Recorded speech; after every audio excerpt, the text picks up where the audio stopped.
하여 곧은 길을 만들어 저는 다리로 하여금 어그러지지 않고 고침을 받게 하라. 아멘.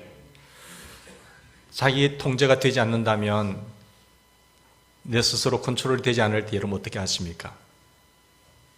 자기 통제가 되지 않는다면 라는 말씀으로 오늘 말씀을 다시 한번 묵상하고자 합니다. 전에도 한번 이 본 말씀을 가지고 했지만 다른 관점에서 말씀을 상고하고자 합니다. 어떤 젊은 여인이 있었습니다. 남편에게도 사랑받고 또 아이들도 참 좋습니다. 근데 살림이 규모가 없습니다. 이게 문제인데 돈을 마구 써요. 집안 살림이 엉망입니다. 어디 좀 가자 하면은 빨리빨리 나오지도 않고 기다리고. 저희 가정을 생각하지 마십시오. 막 그렇게 하는데 참 그전에, 결혼 전에는 그래도 좀 사랑하니까 그렇게 살았는데 결혼해서 보니까 남편이 참 힘들지 않습니까? 자기도 어떻게 할 수가 없어요. 왜 그럴까 생각했더니까 부모님이 어릴 때 애지중지 키웠어요. 애지중지 키워서 사랑해서 이쁜 딸, 이쁜 딸, 이쁜 딸 하면서 이불도 개주고 청소도 다 해주고 돈도 다 알아서 스케줄도 다 짜줘요. 어디 간다면 어디가 탁 대기하고 있고 픽업해가지고 또 옮기고. 그렇게 거의 크게 자랐습니다. 근데 자기가 커서 생활하다 보니까 그게 불편하거든요. 근데 결혼해서 살 때 몰랐는데 아이까지 낳고 보니까 이제 남편도 돌봐야 되고 살림을 살아야 되지 않습니까? 또 자녀까지 신경을 쓰면서 도와줘야 되는데 그게 안 된단 말이죠. 그게 하루 이틀도 아니고 계속 반복되니까 남편이 힘들게 들어오면은 좀 집안도 좀 정리해놓고 했는데 그게 잘 안 된단 말이죠. 낮에는 자기 좋은 대로 돌아다니고 또 저녁에 와서 힘들다 하고 그렇게 하는 거죠. 그러면서 자기 어떤 그 테스트, 전문적인 테스트까지 받았습니다. 주의력 결핍 무질서라는 게 나왔어요. 기도도 많이 했습니다. 새해가 되면 작심도 하고 기도도 하고 성경 공부 모임에 들어가고 올해는 큐티 하면서 말씀 공부도 하고 열심히 했는 거예요. 그래도 안 되는 거죠. 어느 정도 처음에는 좀 고쳐지다가 또 본인으로 돌아가게 되고 이렇게 된 것입니다. 여러분, 이럴 때 어떻게 해야 됩니까? 이제 어떻게 됩니까? 자기 통제가 되지 않는다고 한다면 남의 도움을 빌어서 자기를 통제해야 될 것 아니겠습니까? 그래서 친구에게 요청했습니다. 친구야, 나 좀 도와줘. 전화를 해서 하루에 3번 전화해서 좀 도와줘. 했느냐 체크 좀 해달라고. 그렇게 해서 만약에 내가 안 하면 밥 살게. 그래서 밥 한두 번 산 게 아니죠. 아이스크림도 사주고 차도 마시고 했는데 잘 안 되는 것입니다. 여러분의 삶은 어떠세요? 완벽하십니까? 모든 일에 행복하고 가정이 행복하고 즐거우십니까? 아니면은 나는 이 정도는 아니지만 나에게 좀 불편한 점이 있고 상대방에게 피해를 끼치는 그런 일들은 없으십니까? 기도해도 결심해도 성경 공부도 열심히 참여해도 작심삼일되는 것이 무엇인가 하죠. 바뀌질 않아요. 열심히 기도는 또 부르지도 해요. 그래도 안 바뀌어요. 여러분이 아무리 고치려고 해도 바뀌지 않는 그런 인격, 습관, 그것이 무엇입니까?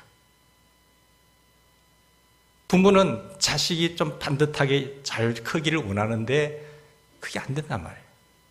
그래서 저 자식 때문에 늘 부모님이 얼굴을 들 수 없어요. 늘 민망합니다. 여러분, 이럴 때 어떻게 하시겠습니까? 어떻게 이런 문제를 고칠 수 있을까? 먼저 우리가 오늘 본문에 보면은 하나님께서 우리를 자녀 삼으신 것을 여러분 믿으셔야 됩니다. 하나님의 자녀예요. 하나님이 우리를 얼마나 사랑하신지 여러분 아실 수 있길 바랍니다. 그래서 징계를 하시는데 이 징계의 의미가 무엇일까? 징계가 참 씁니다. 그러나 열매는 굉장히 답니다. 징계가 고통이 그 당시에는 힘들어 보이지만 결과적으로는 아름다운 열매로 가득 차게 되어 있습니다. 그게 목적입니다. 징계라는 말은 무슨 뜻인가 하면 말이나 행동으로 고통을 가해서 바로 잡아주는 것이 징계의 뜻입니다. 의미예요. 때로는 말을 통해서, 때로는 행동을 가해서 바로 잡아주는 것이 징계의 의미란 말이에요. 내가 이에게 정말 힘들게 하고 하는 것이 아니죠. 그래서 징계는 훈육이라고도 말하고 훈련이라고도 말합니다. 훈육, 훈련. 모든 사람들이 다 징계가 필요합니다. 목사인 저에게도 마찬가지예요. 저에게도 징계가 필요합니다. 근데 왜 징계가 필요할까요? 다 필요한데 왜 필요하죠? 무지하기 때문에 필요합니다. 사람들이 많이 앉아있는 자리에서 참 저는 아닌데 라는 행동들이 있잖아요. 저라면 안 되는데, 예배 시간에도 마찬가지죠. 공동생활을 할 때 저거는 좀 너무 무리하다, 무지해요. 그럴 때는 누가 말을 하잖아요. 충고를 주지 않습니까? 훈육하지 않습니까? 이게 징계입니다. 말이나 행동을 통해서 그 잘못된 습관을 잡아주는 것, 그것이 징계의 의미거든요. 여러분, 또한 무지하기 때문에 그렇고 무질서하기 때문에 그렇습니다. 규범이 없다는 것이죠. 자기 마음대로 움직이죠. 숙제도 안 하고 청소도 안 하고 자기가 맡은 책임도 감당하지 않고 늦게 나오고 시간이 됐는데도 안 나타나요. 다른 사람들에게 피해를 줘요. 다른 사람 다 기다리고 있어요. 그런데 항상 늦게 와. 규범이 없단 말씀이죠. 설거지도 안 하고 돈도 마구 펑펑 쓰고 애지중지 키워서 이렇게 다 키운 것처럼 자기 마음대로 살아가는 무질서한 것, 그 때문에 징계가 필요합니다. 그리고 이 징계를 통해서, 훈련을 통해서 바로 잡아야 되잖아요. 뿐만 아니라 왜 징계가 필요한가 하면 미성숙하기 때문에 인격이 아직 안 됐어요. 급한 성격, 그리고 무책임한 것, 우유부단해요. 아니면 아니라고 말해야 되는데 뭐 좋게 가겠지 하면서 우유부단하고 결정하지 못하고 미루고 이런 거지. 자기 마음대로 남들을 통제하려고 하는 것, 기분이 안 되면 화내버리는 것, 상대방에게 상처를 주고 옹고집, 완벽주의, 혈기, 미성숙, 이런 인격의 문제, 이런 문제도 징계 혹은 훈련을 통해서 바로잡을 수 있습니다. 이게 안 잡히면 그 사람이 머무는 곳에 가정이 불행해요. 그 사람이 머무는 교회가 불행해요. 그 사람이 머무는 사회가 불행합니다. 그래서 이런 징계를 통해서 말이나 행동을 통해서 바로잡아줘야 됩니다. 사람들은 무지합니다. 그래서 무질서하기 때문에, 그리고 미성숙하기 때문에 징계가 다 필요합니다. 저에게도 마찬가지고 여러분들에게도 마찬가지겠죠. 이런 문제들을 훈련을 통해서 바로 잡을 수 있는데, 겉은 어른인데 속은 어린아이 있잖아요. 굉장히 미성숙한 어린아이. 분명히 어른이에요. 근데 어른이 아닙니다. 이런 사람은 어떻게 잡아야 되잖아요. 그래서 하나님은 우리의 유익을 위해서, 오늘 8절 말씀 보십시오. 우리의 유익을 위하여 그의 거룩하심에 참여하게 하기 위함이다. 우리를 더욱더, 목적은 우리의 유익입니다. 근데 이 두 번째 보시면 5절과 8절, 5절에서 8절까지 11절 보시면 징계들의 요소가 있는데, 모두가 징계가 다 필요하다면 징계는 왜 해야 됩니까? 그리고 어떤 방법으로 하지요? 징계의 결과는 무엇입니까? 이것을 한번 생각해 봅시다. 징계의 동기는 사랑입니다. 그걸 절대 잊으시면 안 됩니다. 징계의 동기는 사랑이다. 여러분이 하나님의 자녀인 것을 확실히 믿으십니까? 확실히 믿으셔야 돼요. 예수 그리스도께서 나의 죄를 위해서 십자가에 피 흘려 돌아가신 것을 믿으십니까? 예수님께서 나를 의롭다 하시기 위해서 부활하신 것을 믿으십니까? 다시 예수님께서 오신 것을, 재림하신 것을 믿으십니까? 그러면 내가 하나님의 자녀란 거예요. 나는 하나님의 분명한 자녀입니다. 하나님께서 자기 독자를, 자기 아들을 십자가에 피 흘려 죽기까지 내어주신 분이에요. 그만큼 나를 사랑하신 분입니다. 하나님의 사랑은, 여러분들의 자식들이 다 있지 않습니까? 여러분들의 자식을 십자가에 피 흘리게 할 수 있습니까? 저기 매달릴 할 수 있겠어요?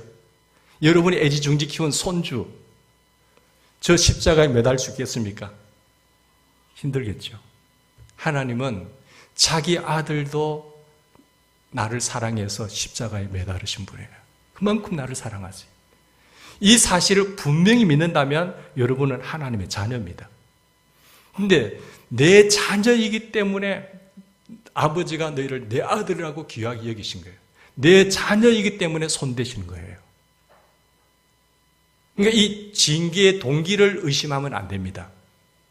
내 자녀 아닌데 건들 필요 없잖아요. 지옥 가든지 멸망하든지 전혀 관계없어요. 내 자녀이기 때문에 반듯하게 바르게 키우기 위해서 부모가 손을 대는 겁니다.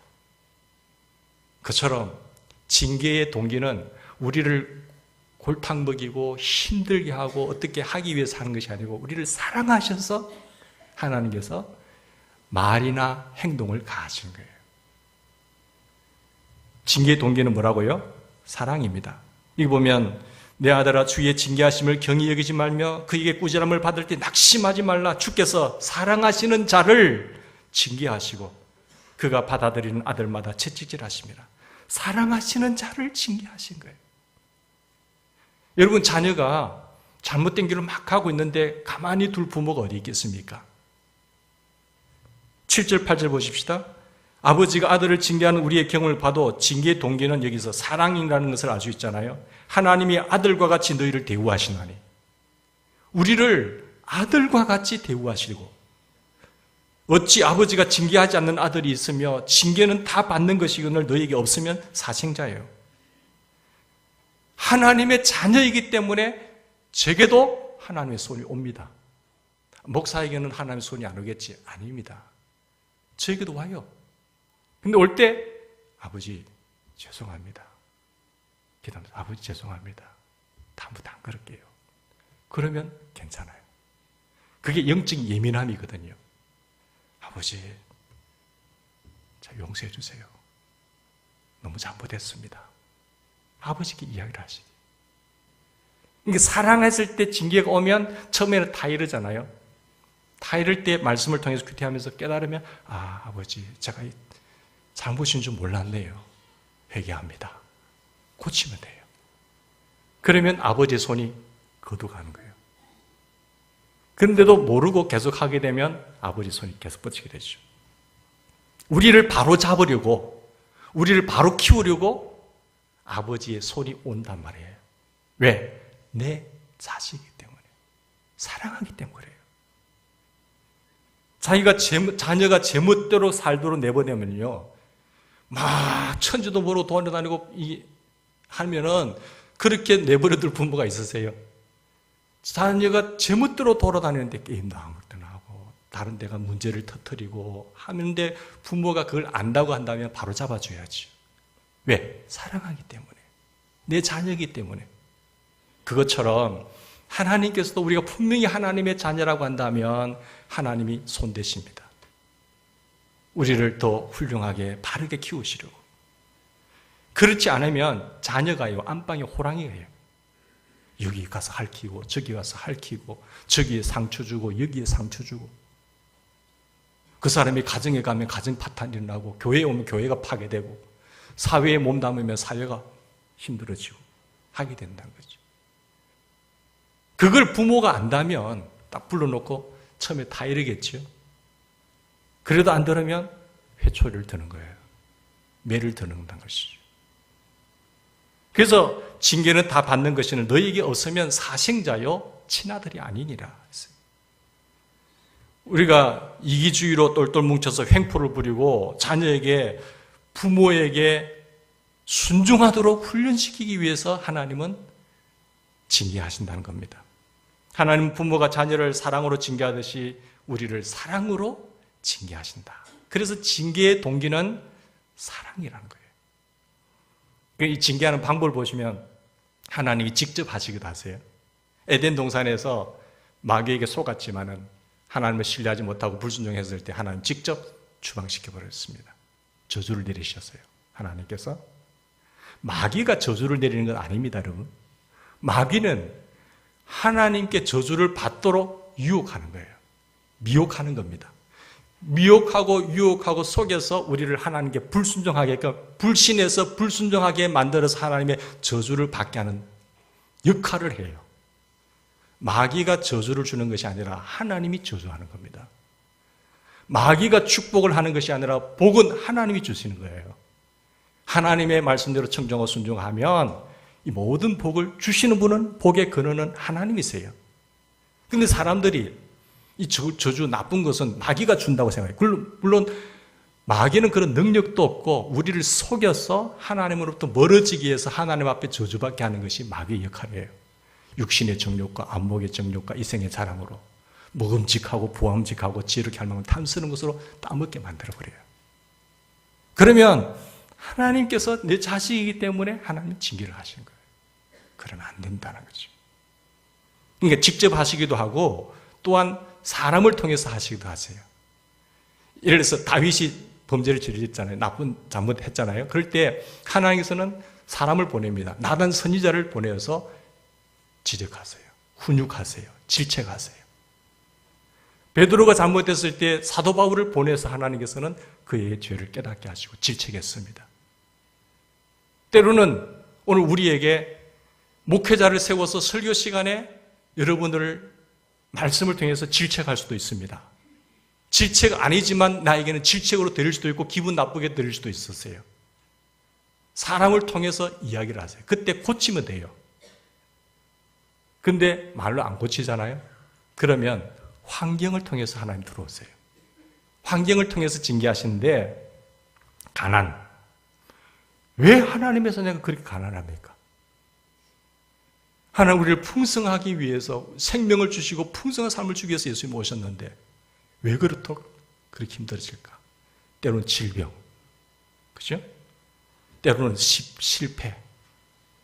하나님은 전능하신 분이고 하나님은 무한하신 분인데 왜 실패가 될까? 물론 너무 잘 돼가지고 하나님을 떠나면 그게 저주겠지요. 근데 사랑하기 때문에 때리시는 거예요. 이런 환경을 통해서 하나님이 징계를 하신단 말이에요. 징계는 사랑의 질책이고 사랑의 채찍입니다. 징계는 화풀이나 징벌이 아닙니다. 그리고 징계는 사랑의 돌봄입니다. 부모가 자녀에게 청소나 설거지를 하라고 하는 것이 화풀이고 징벌입니까? 아니잖아요. 야비해서 그런 훈련을 시키는 것도 아닙니다. 사랑해서 바르게 크도록 바로 잡아가는 거예요. 그게 하나님의 손이죠. 사랑의 훈련. 정말로 하나님 우리를 사랑하셔서 자기 아들도 아끼지 않고 우리를 위해서 내어주신 그 하나님 사랑을 기억할 수 있기를 바랍니다. 내가 너를 그토록 사랑하는데 무엇이 아까워서 너희에게 주지 않겠느냐. 반문하실 정도로 우리를 사랑하세요. 우리를 위해서 완벽하게 사랑하신 하나님께서 우리를 바로 잡으시기 위해서 사랑의 질책과 사랑의 채찍을 하는 거예요. 말할 때 잘 들으셔야 돼요. 그게 지혜로운 사람입니다. 어리석은 사람은요, 잘 못 깨달아요. 그래서 바로 고치지도 않아요. 참 미련해요. 기간이 길어집니다. 짧게 끝날 수 있는 걸 갖다가 길게 그래요. 못 깨달으니까. 말로 다 이러면 탁 깨닫고 영적 예민함 속에서 고치면 되는데 꼭 환경의 어려움까지 오기까지 기다리고 미련하게 가는 사람이 있어요. 그럴 필요가 없잖아요. 하나님은 우리를 바로 잡기는 바로 잡아야 되겠는데 뭔가를 방법을 통해서 한단 말이에요. 직접 하실 수도 있고 사람을 통해서 보내서 할 수도 있고 또 환경을 통해서 보낼 수 있는데 그렇게 하면 서로 힘들어지는 겁니다. 자, 징계의 방법은 고통이에요. 동기는 사랑이라고 했죠. 하나님, 여러분이 하나님의 자녀이기 때문에 반드시 하나님은 여러분 고치십니다. 바르게 가기를 원해요. 하나님 영광이 되도록 하기 위해서 간섭하세요. 그게 성화의 과정이거든요. 11절 말씀 보십시다. 징계가 당시에는 즐거워 보이지 않죠. 당연히 징계를 누가 좋아하겠습니까? 그러나 징계는 고통스럽고 슬픈 것입니다. 그러나 하나님께서 고통 가하시는 것은 왜 고통을 가하실까요? 효과를 거두기 위해서입니다. 말로 해서 알아들으면 척자하면 얼마나 좋겠습니까? 못 알아들으니까 벌을 세우는 거예요. 회초리를 드는 거예요. 그럼 효과가 더 있습니다. 다음에 그럴 때 맞았던 게 기억나거든. 아빠가 내가 종아리 시퍼렇게 맞았던 게 기억나. 손으로 때리면 안 됩니다.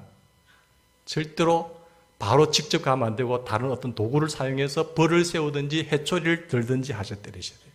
그러면 효과가 훨씬 크단 말이죠. 그래서 하나님께서 우리에게 고통을 가하는 거예요. 효과를 보기 위해서. 고통을 가하시는 것은 효과. 그래서 하나님께서 어떤 때는 잠시 하세요. 잠깐 하지만 어떨 때는 오랫동안 징계를 하십니다. 수용하는 태도에 따라서 수용하느냐 안 하느냐, 무시하느냐 그렇지 않느냐에 따라서 잠시로 끝날 수도 있고 오랫동안 갈 수도 있어요. 그리고 심각성에 따라서, 죄의 심각성에 따라서 심각한 정도는 좀 세게 가겠죠. 그런 거 간단한 것은 간단하게 가겠죠. 최근의 문제인가 아니면은 어릴 적부터 쭉 묻어온 그것인가? 어릴 때부터 문제인가에 따라서 계속해서 굳어온 것들은 하루아침에 바뀌질 않아요. 조금 시간이 걸려요. 그리고 영적인 문제인가, 도덕적인 문제인가, 정신적인 문제인가, 그런 차원에 따라서 적절하게 고통을 가합니다. 왜? 내 아버지니까. 자, 그렇게 해서 이렇게 잘 지나고 나면 결과는 어떻게 될까요? 징계의 결과는 11절 말씀 보십시다. 의와 평강의 열매입니다. 열매예요. 징계는 씁니다. 그 열매는 답니다. 징계를 받아서 바로 살면, 그 징계를 통해서 내가 바로 잡히면, 바로 살면 평강의 열매가 넘치게 돼요. 할렐루야. 하나님은 마침내 너를 낮추고 시험하사 복을 주게 하는 것이 목적이에요. 우리를 바로 잡는 것이 목적입니다. 그걸 징계를 하면서 즐긴다 부모가 아니죠. 가슴이 아프고 쓰립니다. 그렇지만 사랑해서 바로 잡아가는 거예요. 그 과정을 통해서 바로 살면 너무너무 평강이 넘쳐요. 내 영혼 평안해, 내 영혼 평안해. 가정천국이 거기서 이루어지는 거예요. 그 사람이 가정에 머물면 가정이 행복하고, 교회에 오면 교회가 평안해요. 너무 좋아요. 그 사람이 몸담고 일하는 곳에 행복의 꽃순꽃이 펴요. 사회에 머물면 사회 직장에서 그 사람이 필요로 해요. 사회의 감초입니다. 감초. 이렇게 그 과정을 통해서 사람이 부들부들해지는 거예요. 그렇게 딱딱하고 강팍하고 모난 부분이 다 어우러져가지고 그냥 부들부들. 눈빛들 보면, 그렇지 않으면 도끼가 흘러나오잖아요. 보면은 평안해. 온유해요. 좋아요. 같이 있고 싶어요. 그래서 가정천국이 이루어지는 거죠. 그럼 누가 영광을 받을까요? 저놈 자식 누구 자식이야? 하나님께서 영광을 받으십니다. 너희 착한 행실을 보고 하나님 아버지께 영광을 돌리라는 거예요. 그게 우리의 택함받은 존재 목적이거든요. 하나님께 영광을 돌릴 때 무엇으로 영광 돌립니까? 빛과 소금인데 너희 착한 행실을 보고 살아계신 너희 아버지께 영광을 돌리게 하는 거예요. 그러면 하나님이 영광을 받으시죠. 여러분, 다윗은 고통을 통한 징계의 열매를 이렇게 고백합니다. 내가 고난당하기 전에는 내가 그릇 행하였더니 이제는 주의 말씀을 지키나이다. 고난이 오기 전에는 자기가 좀 권력의 자리에 있다고 해가지고 마음껏 그릇 행했어요. 돈 좀 있다 해가지고 권력의 자리에 있다 해가지고 마음껏 살렸지만은 고난을 통해서 내가 주의 말씀을 지키나이다. 주의 윤리를 배운나이다. 고백했잖아요. 징계의 과정을 통해서 바로 살면 우리 마음이 편안합니다. 내 영혼 평안한 것처럼 예수 믿고 참된 생명을 체험한 간증이 많아요. 하나님께서 베푸르신 은혜, 간증거리가 쏟아집니다. 예수 믿는 것은 받은 증거 많도다. 예수 믿은 것은 받은 증거 많도다. 그러면서 간증하게 돼요. 하나님이 함께 하셨고 내 영혼이 평안하고 하나님의 손길이 그래서 늘 언제나 주는 날 사랑하사 새 생명 주시나니 늘 주님만 바라보나이다. 위의 것을 생각하고 위의 것을 찾고 예수만 바라보며 살아가는 거예요. 근데 그게 하루아침이 될까요? 많은 과정을 통해서 바로 잡아준 거죠. 저 목사는 괜찮겠지? 아니에요. 저도 하나님 많이 손대셨어요. 그래서 환경적으로 오기 전에 미리미리 하나님의 계획을 보고 회개를 합니다. 새벽에 모여서 혹에 말의 실수는 없었는지, 내 행동에 잘못은 없었는지 즉각 회개해버려요. 교회 생활, 사회 생활이 이렇게 되면은 징계를 통해서 결과가 행복해진다는 것이죠. 그래서 다른 사람 볼 때도 전에는 막 화났는데 나도 옛날에 저랬어. 저 사람도 좋아질 거야. 하나님께서 바로 잡으실 거야. 여유로운 마음을 가져요. 불쌍히 여기죠. 긍휼히 여기죠. 도리어 기도해 줍니다. 우리도 그랬거든. 그죠? 그걸 같이 그래서 나도 그래?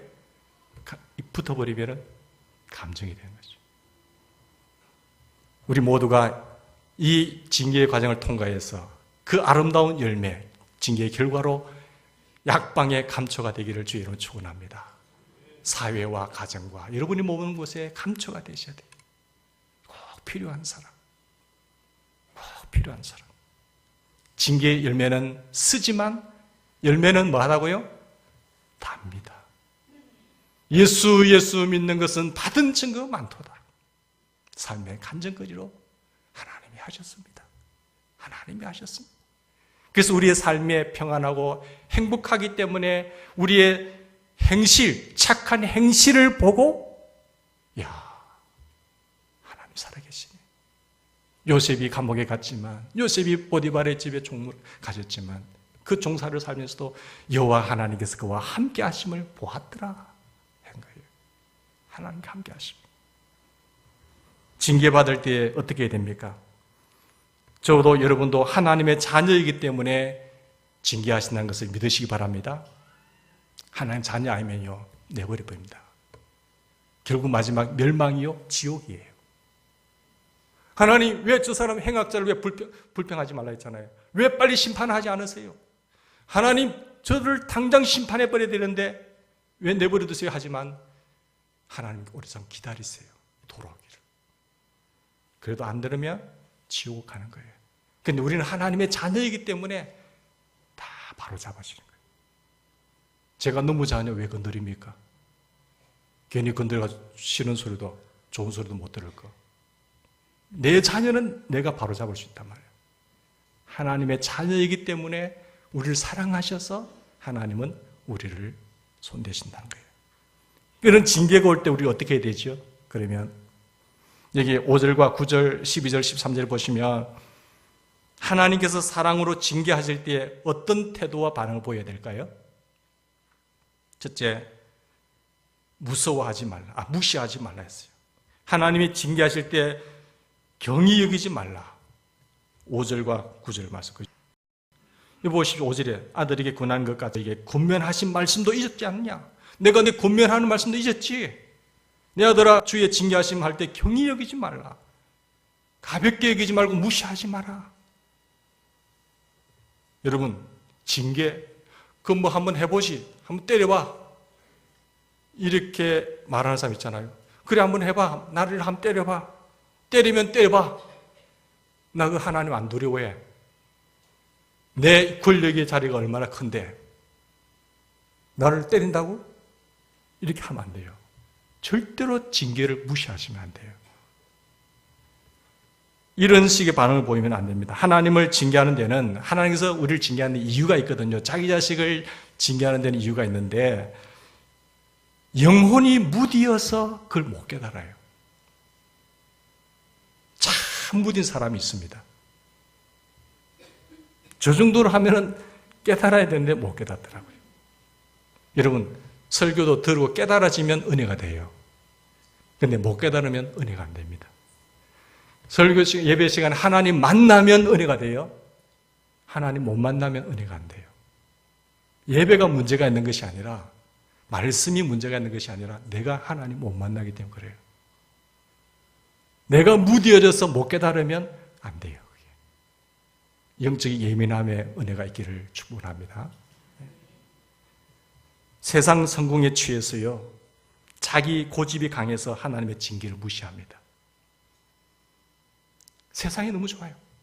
하나님 은혜로 됐는데 교만해버린 거예요. 교만하면 무시해요. 그게 너무 취해서 못 깨달아요. 같이 자기 고집이 너무 강해서 못 깨달아요. 그래서 하나님의 징계를 무시하는 방법도 여러 가지인데, 난 별 문제가 없어, 내가 언제 혈기를 부렸다고 그래, 이런 식으로 자기 문제를 부인합니다. 그러면서 부인해요. 두 번째, 내가 비판을 받기는 했지만 건설적인 비판했단 말이야. 나는 건설적인 비판했기 때문에 왜 그러냐고. 자기 정당화지요, 자기 합리화지요.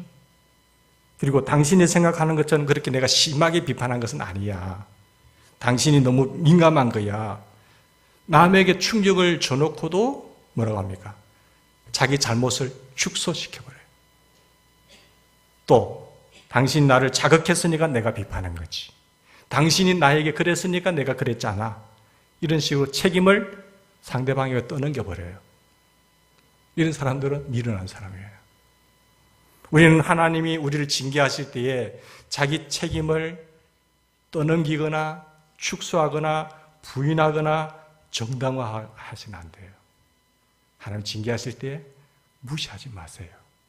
그대로 받아들여서, 영적인 예민함 속에서 받아들여서, 아버지 잘못했어요, 아버지 감사합니다, 저 이렇게 할게요, 고칠게요. 그러면 해결돼요. 이 바르게 되면 하나님이 철수시킨다니까요, 징계를. 이게 깁스가 됐잖아요. 팔이 부러져 깁스를 했는데, 깁스를 왜 합니까? 팔의 기능을 정상대로 하기 위해서 깁스를 하잖아요. 근데 정상대로 되면은 깁스를 철수시켜버립니다. 풀어버려요. 끝까지 깁스를 하지 않습니다. 하나님께서 우리를 딱 묶어놓았다가 그 기능이 정상대로 바르게 되면 철거시켜버려요. 끝까지 이거 차고 다니는 사람 있잖아요.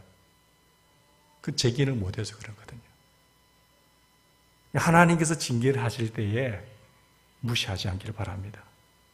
그리고 낙심하지 마세요. 여기 보시면 왜 곧 낙심하느냐? 고통이 너무 크기 때문에. 가난과 질병과 실패와 천대와 고통이 너무 많아서 고통이 끝나지 않고 오래 지속되어서 낙심하더라고요. 낙심하지 마세요. 하나님은, 여러분 제가 누차 말씀한 말씀, 신명기 8장 16절, 하나님 너희를 시험하사 낮추시고 시험하사 마침내 복을 주려 하는 거예요. 하나님의 목적은. 그거를 달게 받으면 고치면 되는데 자꾸 원망만 하고 낙심하고 실패하고 심지어는 교회를 떠나는 사람이 있어요. 그러면 안 되거든요. 우리를 낮추시고 시험하사 마침내 복을 주려, 너희로 온전하고 구비하여 조금도 부족함이 없게 하기 위해서 만들어 가시는 과정인데 자꾸 낙심해요. 아이고, 하나님 나를 사랑하지 않는가 보다. 왜 사랑하지 않아요? 사랑하기 때문에 그러지. 너무너무 사랑하기 때문에 그러는데 하나님 너무 심해. 그러시면 안 돼요. 하나님께서는 항상 우리의 유익을 위해서 이게 말씀하고 있잖아요. 선한 결과를 빚어내시기 때문에 낙심하지 마시길 바랍니다. 여기 보시면은 하나님이 날 사랑하지 않아, 하나님 나를 괴롭히는 것이 취미인 것 같아, 하나님 너무너무 심해. 그건 마귀가 우리에게 주는 유혹입니다. 하나님 부인하고 하나님 떠나로. 모든 것이요, 참새 한 마리도 하나님 허락 없이는 떨어지는 법이 없어요. 하나님이 창조하시고 섭리하시고 다스리는 것을 믿는 것이 신앙 아닙니까? 근데 이건 아니야. 이건 하나님이 역사한 거 아니고 이거는 우연히 그런 거야, 이렇게 하는 분이 있어요. 하나님의 사랑의 채식 때문에 불평하거나 낙심하지 마십시다. 하나님의 사랑을 기억하고 낙심하지 마십시다. 하나님이 나를 너무 사랑하셔서 자기 아들도 저기 십자가에 매다시면서까지 나를 사랑하시고 영원한 지옥과 멸망에서 영원한 생명의 길로 그리고 풍성한 삶을 주시기 위해서 오셨잖아요. 하나님 사랑 생각하시죠. 그리고 달게 수용하시기 바랍니다. 우리가 징계를 무시하거나 징계 때문에 낙심하면 더 큰 징계를 더 오래 받습니다. 오래 끌고 가지 말기를 바랍니다. 하나님이 주신 사명도 제대로 감당하지 못하고 죽습니다. 그렇게 하다가 평생 하다가 가는 거예요. 그럴 이유가 없잖아요. 이 성화의 과정이라고 하는 것은 제가 수요일마다 교리를 강의하는데 지난 주간에는 칭에 대해서 했어요. 이번에 성화, 영화에 대해서 하는데 이 성화라는 것은 그 보물을 캐내라는 거예요. 캐내라고. 그래서 구원받은 사람들이 항상 두렵고 떨림으로 이 구원을 이루라는 거예요. 하나님, 너무 고통스러워요. 너무 참기 힘들어요. 하지만 하나님 원망하지 마시고 주여 나를 진흙과 같은 난리 빚어사 주님의 형상 만드소서. 손 들어버리세요. 나를 빚어사 주의 형상 만드소서. 이렇게 손 드셔야 돼요. 사울은 하나님의 징계를 거절했어요. 그래서 버림받았어요. 구원 못 받은 건 아니죠. 거절해서 징계를 거절함으로 버림받았어요. 다윗은 수용합니다. 수용할 뿐만 아니라 더 적극적으로 제가 무슨 잘못을 했는지 알려주시고 고쳐주십시오 라고 했죠. 우리는 징계를 적극적으로 수용할 뿐만 아니라 스스로 바울처럼 자기의 몸을 쳐서 하나님의 뜻에 굴복시킬 수 있어야 돼요. 그리고 빨리 시정하시기 바랍니다. 빨리 시정하세요. 우리의 의의 열매를 생각하고 빨리 회개하고 고쳐야 합니다. 피곤한 손과 여기 보십시오. 12절 13절 피곤한 손과 연약한 무릎을 이렇게 세우고 너희 발을 위하여 곧은 길을 만들어 저는 다리로 하여금 어그러지지 않고 고침을 받게 하라. 빨리 시정하라는 거죠. 빨리 고치면 징계의 열매가 답니다. 그 깁스한 것, 손댄 것 철수합니다. 내가 고치고 바르게 살면 우리가 회복이 돼요. 하나님은 우리를 목적이 뭡니까? 마침내 복을 주려 하시기 때문에. 그래서 징계를 당할 때 하나님의 사랑 기억하고 의의 열매를 기대하면서 나갈 수 있기를 바랍니다. 무지하거나 무질서하거나 미성숙한 우리를 통해서 하나님이 하나님의 사람 만들고 하나님 사명 감당하기 위해서 손대실 때 달게 받아서 아름다운 열매로 나타나는 그런 축복의 역사가 일어나기를 주의 이름으로 축원합니다. 같이 기도하십시다.